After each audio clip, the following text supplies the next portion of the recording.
Chapter 25. After a week spent in professions of love and schemes of felicity, Mr. Collins was called from his amiable Charlotte by the arrival of Saturday.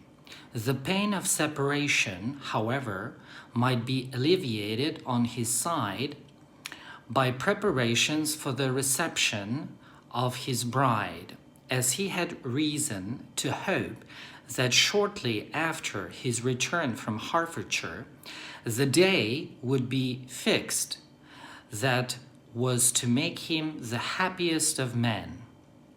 He took leave of his relations at Longbourn with as much solemnity as before, wished his fair cousins health and happiness again, and promised their father another letter of thanks.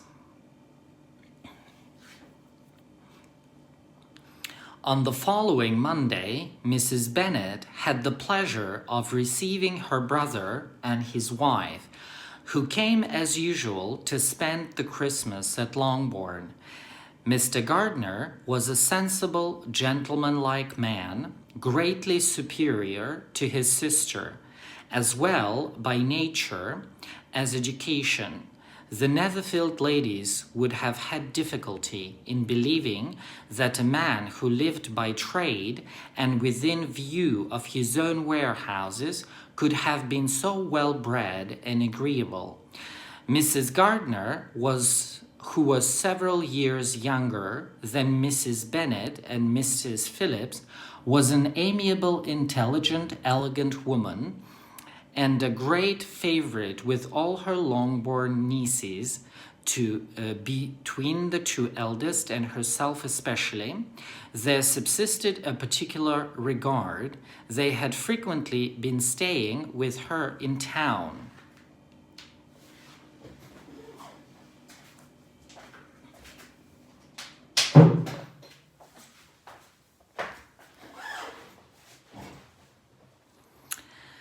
The first part of Mrs. Gardiner's business on her arrival was distribute her presents and describe the newest fashions.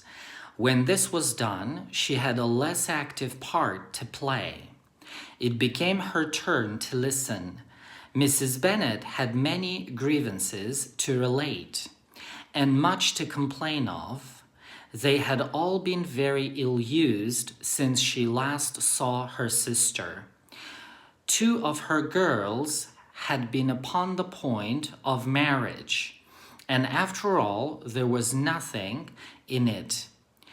I do not blame Jane, she continued, for Jane would have got Mr. Bingley if she could.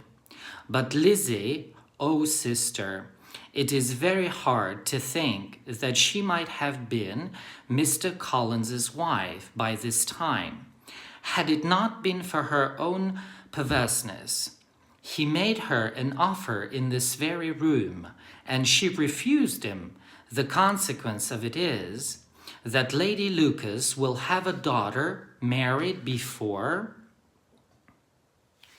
I have, and that the Longbourn estate is just as much entailed as ever.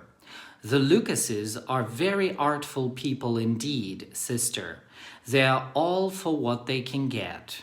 I am sorry to say it of them, but so it is. It makes me very nervous and poorly to be thwarted so in my own family, and to have neighbors who think of themselves before anybody else. However, your coming just at this time is the greatest of comforts, and I am very glad to hear what you tell us of long sleeves. Mrs. Gardiner, to whom the chief of this news had been given before, in the course of Jane and Elizabeth's correspondence with her, made her sister a slight answer, and, in compassion to her nieces, turned the conversation. When alone with Elizabeth afterwards, she spoke more on the subject. It seems likely to have been a desirable match for "Jane," said she, "I am sorry it went off, but these things happen so often. A young man, such as you describe, Mr. Bingley, so easily falls in love with a pretty girl for a few weeks, and when accident separates them, so easily forgets her, that these sort of inconsistencies are very frequent."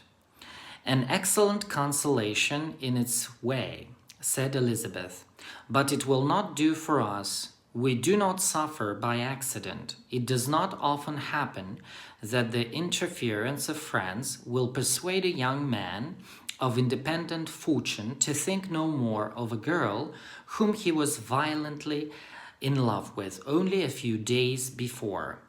But that expression of violently in love is so hackneyed, so doubtful, so indefinite, that it gives me very little idea. It is as often applied to feelings which arise from a half-hour's acquaintance as to a real, strong attachment. Pray, how violent was Mr. Bingley's love? I never saw a more promising inclination. He was growing quite inattentive to other people, and wholly engrossed by her. Every time they met, it was more decided and remarkable.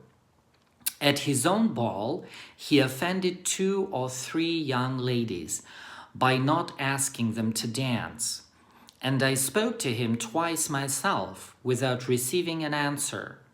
Could there be finer symptoms?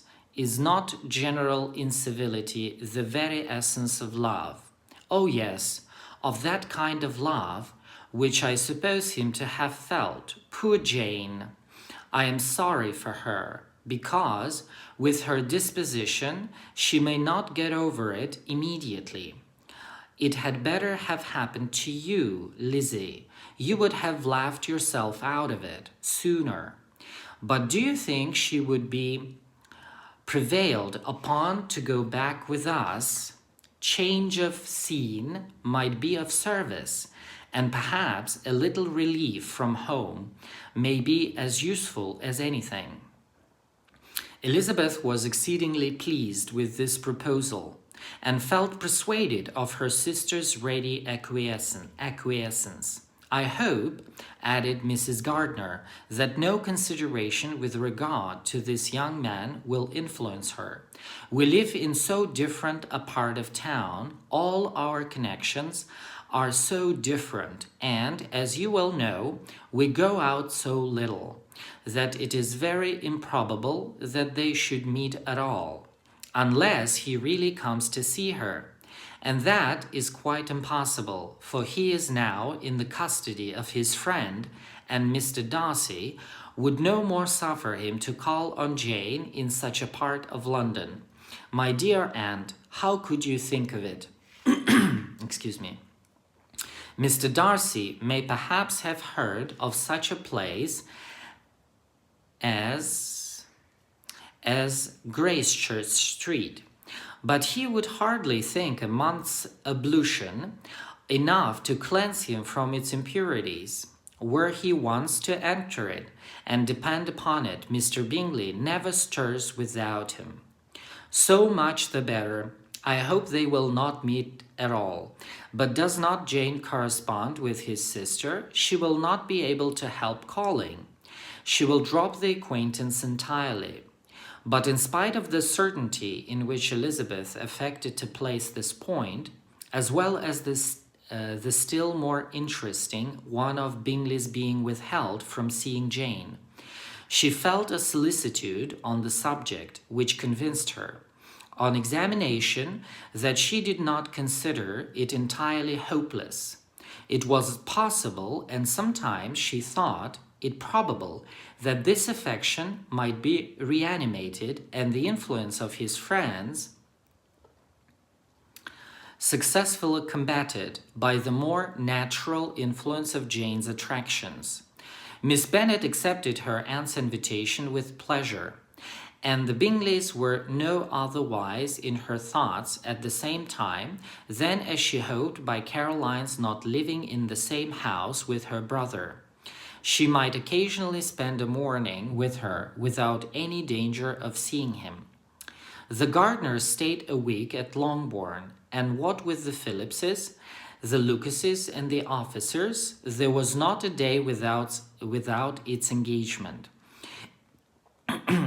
Mrs. Bennet had so carefully provided for the entertainment of her brother and sister that they did not once sit down to her family dinner.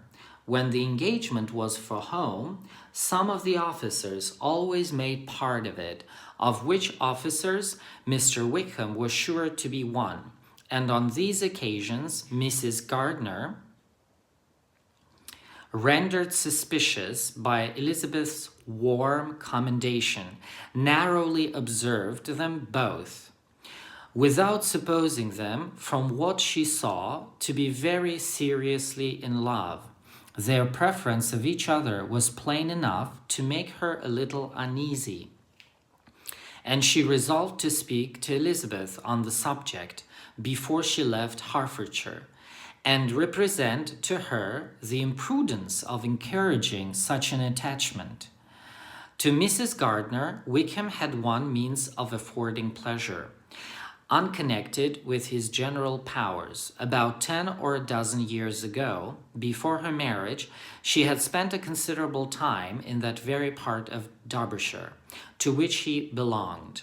They had therefore many acquaintances in common, and though Wickham had been little there since the death of Darcy's father, it was yet in his power to give her fresher intelligence of her former friends than she had been in the way of procuring. Mrs. Gardner had seen Pemberley and known the late Mr. Darcy by character perfectly well. Here, consequently, was an inexhaustible subject of discourse. In comparing her recollection of Pemberley with the minute description which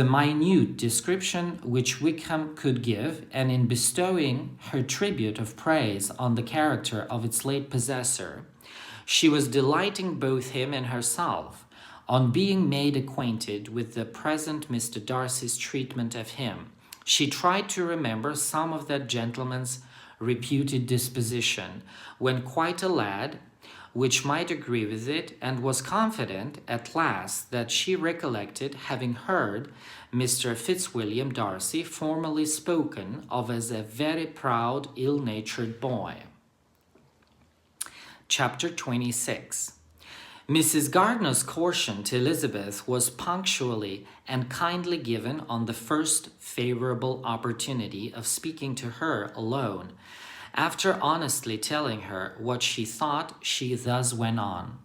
"You are too sensible a girl, Lizzie, to fall in love merely because you are warned against it.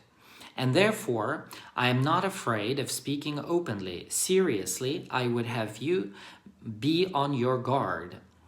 Do not involve yourself or endeavor to involve him in any affection which the want of fortune would make so very imprudent. I have nothing to say against him. He is a most interesting young man, and if he had the fortune he ought to have, I should think you could not do better. But as it is, you must not let your fancy run away with you. You have sense, and we all expect you to use it. Your father would depend on your resolution and good conduct, I am sure. You must not disappoint your father. My dear aunt, this is being serious indeed. Yes, and I hope to engage you to be serious likewise. Well then, you need not be under any alarm. I will take care of myself and of Mr. Wickham too. He shall not be in love with me if I can prevent it. Elizabeth, you are not serious now." "I beg your pardon. I will try again. At present, I'm not in love with Mr. Wickham. No, I certainly am not, but he is, beyond all comparison, the most agreeable man I ever saw. And if he becomes really attached to me, I believe it will be better than he should not. I see the imprudence of it. "Oh, that abominable Mr. Darcy! My father's opinion of me does me the greatest honor, and I should be miserable to forfeit it. My father, however, is partial to Mr. Wickham. In short, my dear aunt, I should be very sorry to be the means of making any of you unhappy. But since we see every day that where there is affection, young people are seldom withheld by immediate want of fortune from entering into engagements with each other, how can I promise to be wiser than so many of my fellow creatures if I am tempted, or how am I even to know that it would be wisdom to resist? All that I can promise you, therefore, is not to be in a hurry. I will not be in a hurry to believe myself his first object. When I am in company with him, I will not be wishing. In short, I will do my best. Perhaps it will be as well if you discourage his coming here so very often. At least you should not remind your mother of inviting him. As I did the other day, said Elizabeth, with a conscious smile. Very true. It will be wise in me to refrain from that. But do not imagine that he is always here so often. It is on your account that he has been so frequently invited this week. You know my mother's ideas as to the necessity of constant company for her friends, but really, and upon my honor, I will try to do what I think to be the wisest. And now I hope you are satisfied." Her aunt assured her that she was, and Elizabeth having thanked her for the kindness of her hints, they parted, a wonderful instance of advice being given on such a point without being resented. Mr. Collins returned into Hertfordshire soon after it had been quitted by the Gardners and Jane. But as he took up his abode with the Lucases, his arrival was no great inconvenience to Mrs. Bennet. His marriage was now fast approaching, and she was at length so far resigned as to think it inevitable, and even repeatedly to say in an ill-natured tone that she wished they might be happy. Thursday was to be the wedding day, and on Wednesday Miss Lucas paid her farewell visit, and when she rose to take leave, Elizabeth, ashamed of her mother's ungracious and reluctant good wishes, and sincerely affected herself, accompanied her out of the room. As they went downstairs together, Charlotte said, "I shall depend on hearing from you very often, Eliza, that you certainly shall. And I have another favor to ask you. Will you come and see me? We shall often meet, I hope, in Hertfordshire. I am not likely to leave Kent for some time. Promise me, therefore, to come to Hunsford." Elizabeth could not refuse, though she foresaw little pleasure in the visit. "My father and Maria are coming to me in March," added Charlotte, "and I hope you will consent to be of the party. Indeed, Eliza, you will be as welcome as either of them." The wedding took place, the bride and bridegroom set off for Kent from the church door, and everybody had as much to say or to hear on the subject as usual. Elizabeth soon heard from her friend, and their correspondence was as regular and frequent as it had ever been. That it should be equally unreserved was impossible. Elizabeth could never address her without feeling that all the comfort of intimacy was over, and though determined not to slacken as a correspondent, it was for the sake of what had been, rather than what was. Charlotte's first letters were received with a good deal of eagerness. There could not but be curiosity to know how she would speak of her new home, how she would like Lady Catherine, and how happy she would dare pronounce herself to be, though when the letters were read, Elizabeth felt that Charlotte expressed herself on every point exactly as she might have foreseen. She wrote cheerfully, seemed surrounded with comforts, and mentioned nothing which she could not praise. The house, the furniture, neighborhood, and roads were all to her taste, and Lady Catherine's behavior was most friendly and obliging. It was Mr. Collins's picture of Hunsford and Rosings rationally softened, and Elizabeth perceived that she must wait for her own visit there to know the rest. Jane had already written a few lines to her sister to announce their safe arrival in London, and when she wrote again, Elizabeth hoped it would be in her power to say something of the Bingleys. Her impatience was for this second letter was as well rewarded as patience generally is. Jane had been a week in town without either seeing or hearing from Caroline. She accounted for it, however, by supposing that her last letter to her friend from Longbourn had by some accident been lost. My aunt, she continued, is going tomorrow into that part of the town, and I shall take the opportunity of calling in Grosvenor Street. She wrote again when the visit was paid, and she had seen Miss Bingley. I did not think Caroline in spirits, were her words, but she was very glad to see me, and reproached me for giving her no notice of my coming to London. I was right, therefore my last letter had never reached her. I inquired after their brother, of course. He was well, but so much engaged with Mr. Darcy that they scarcely ever saw him. I found that Miss Darcy was expected to dinner. I wish I could see her. My visit was not long, as Caroline and Mrs. Hurst were going out. I dare say I shall see them soon here. Elizabeth shook her head over this letter. It convinced her that accident only could discover to Mr. Bingley her sister's being in town. 4 weeks passed away, and Jane saw nothing of him. She endeavored to persuade herself that she did not regret it, but she could no longer be blind to Miss Bingley's inattention. After waiting at home every morning for a fortnight, and inventing every evening a fresh excuse for her, the visitor did at last appear, but the shortness of her stay, and yet more, the alteration of her manner, would allow Jane to deceive herself no longer. The letter which she wrote on this occasion to her sister will prove what she felt. My dearest Lizzie will, I am sure, be incapable of triumphing in her better judgment at my expense, when I confess myself to have been entirely deceived in Miss Bingley's regard for me.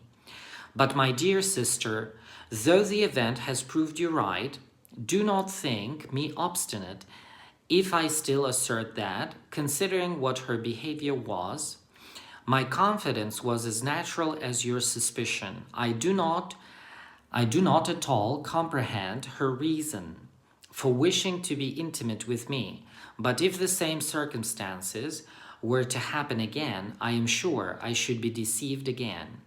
Caroline did not return my visit till yesterday, and not a note, not a line, did I receive in the meantime. When she did come, it was very evident that she had no pleasure in it. She made a slight formal apology for not calling before, said not a word of wishing to see me again, and was in every respect so altered a creature that when she went away, I was perfectly resolved to continue the acquaintance no longer. I pity, though I cannot help blaming her. She was very wrong in singling me out as she did. I can safely say that every advance to intimacy began on her side, but I pity her, because she must feel that she has been acting wrong, and because I am very sure that anxiety for her brother is the cause of it. I need not explain myself farther, and though we know this anxiety to be quite needless, yet if she feels it, it will easily account for her behavior to me. And so deservedly, dear as he is to his sister, whatever anxiety she must feel on his behalf is natural and amiable. I cannot but wonder, however, at her having any such fears now, because, if he had at all cared about me, we must have met long ago. He knows of my being in town, I am certain, from something she said herself, and yet it would seem, by her manner of talking, as if she wanted to persuade herself that he is really partial to Miss Darcy. I cannot understand it. If I were not afraid of judging harshly, I should be almost tempted to say that there is a strong appearance of duplicity in all this. But I will endeavor to banish every painful thought, and think only of what will make me happy, your affection, and the invariable kindness of my dear uncle and aunt. Let me hear from you very soon. Miss Bingley said something of his never returning to Netherfield again, of giving up the house, but not with any certainty. We had better not mention it. I am extremely glad that you have such pleasant accounts from our friends at Hunsford. Pray go to see them with Sir William and Maria. I am sure you will be very comfortable there. Yours, etc. This letter gave Elizabeth some pain, but her spirits returned as she considered that Jane would no longer be duped by the sister at least. All expectation from the brother was now absolutely over. She would not even wish for a renewal of his attentions. His character sunk on every review of it. And as a punishment for him, as well as a possible advantage to Jane, she seriously hoped he might really soon marry Mr. Darcy's sister, as by Wickham's account she would make him abundantly regret what he had thrown away. Mrs. Gardiner, about this time, reminded Elizabeth of her promise concerning that gentleman and required information, and Elizabeth had such to send as might rather give contentment to her aunt than to herself. His apparent partiality had subsided. His attentions were over. He was the admirer of someone else. Elizabeth was watchful enough to see it all, but she could see it and write of it without material pain. Her heart had been but slightly touched, and her vanity was satisfied with believing that she would have been his only choice, had fortune permitted it. The sudden acquisition of £10,000 was the most remarkable charm of the young lady to whom he was now rendering himself agreeable. But Elizabeth, less clear-sighted, perhaps in this case than in Charlotte's, did not quarrel with him for his wish of independence. Nothing, on the contrary, could be more natural, and while able to suppose that it cost him a few struggles to relinquish her, she was ready to allow it a wise and desirable measure for both, and could very sincerely wish him happy. All this was acknowledged to Mrs. Gardiner, and after relating the circumstances, she thus went on. I am now convinced, my dear aunt, that I have never been much in love, for had I really experienced that pure and elevating passion, I should at present detest this very name, and wish him all manner of evil. But my feelings are not only cordial towards him, they are even impartial towards Miss King. I cannot find out that I hate her at all, or that I am in the least unwilling to think her a very good sort of girl. There can be no love in all this. My watchfulness has been effectual, and though I certainly should be a more interesting object to all my acquaintances were I distractedly in love with him, I cannot say that I regret my comparative insignificance. Importance may sometimes be purchased too early. Kitty and Lydia take his defection much more to heart than I do. They are young in the ways of the world, and not yet open to the mortifying conviction that handsome young men must have something to live on as well as the plain.